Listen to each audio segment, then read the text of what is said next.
সমরের অন্তিম লগ্ন আগত হল। মহিষাসুর এবার ধারণ করল তার নিজস্ব মহিষের রূপ। মহাশক্তিশালী মহিষ আগুয়ান হল দেবীকে আক্রমণ করবার হেতু।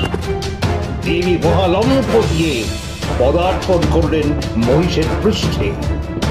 দেবী তার খড়গ দিয়ে মহিষের মস্তক ছিন্ন করলেন।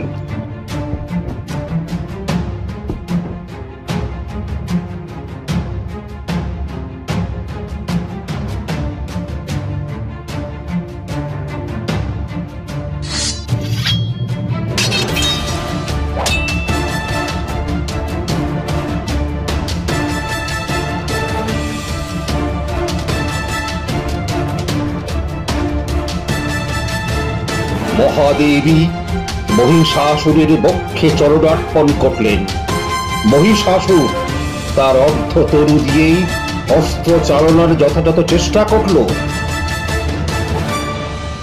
অন্তে দেবী মহামায়া, মহালক্ষ্মী, দেবী কাত্যায়নী তার মহেশ্বর প্রদত্ত ত্রিশূল বিদ্ধ করলেন মহিষাসুরের বক্ষে।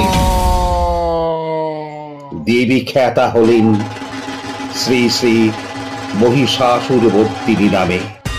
সকল দেবতা, সুর এবং নরগণ দেবীর স্তুতিকরণ, জয়গান এবং পুষ্প বর্ষণ করতে লাগলেন। ভুবন জুড়ে আবার শান্তির সৃষ্টি হলো।